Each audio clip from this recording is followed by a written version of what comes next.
И еще одно музыкальное событие уже не новость, но не напомнить о нем мы не можем. Слишком громкое. В конце июля в Ижевске прошел первый летний фестиваль «Теория относительности». Послушать выступления наших групп приехали столичные музыкальные критики, журналисты и искусствоведы. Ижевчане, в свою очередь, ждали главного хедлайнера Нойза МС.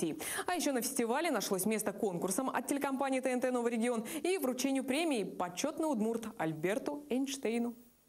Я почетный удмурт. А вот это моя почетная удмуртская медаль. Так что не сомневайтесь.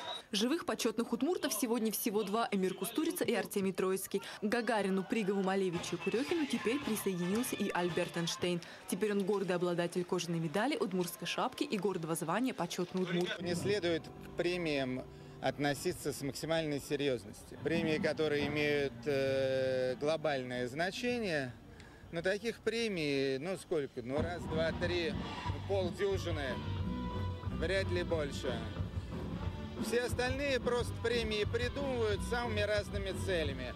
Кто-то их придумывает, чтобы освоить бюджет.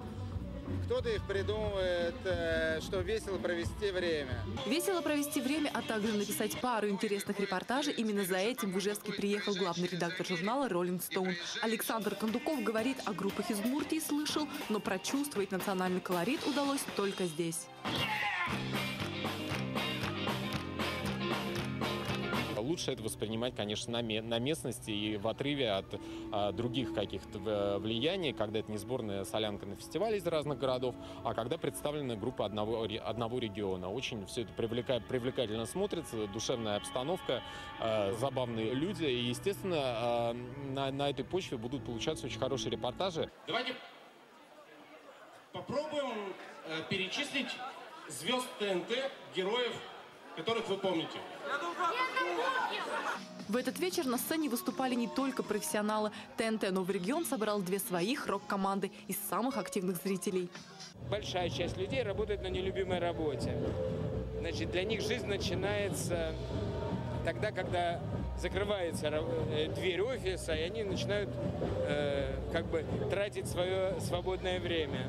И города сегодня конкурируют за людей на самом деле тем, насколько качественно вот это свободное время они предлагают людям тратить.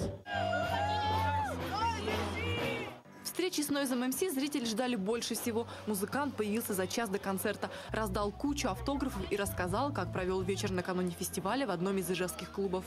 Мы дико шли на танцполе. Когда диджей включил Limp Bizkit, то мы с нашим басистом начали прыгать, и он пивной кружкой отколол мне кусок зуба. В общем, Удмуртия продолжает жечь. Зажег и сам рэпер, отыграл двухчасовой концерт вживую и, как всегда, не забывал общаться с публикой. Приходит куча умников, которые говорят, что те самые вещи, которые всех волнуют, это не то, о чем нужно петь, а ты вообще козел, если что. Дарья Боровских, Александр Барышников, телекомпания «Новый регион».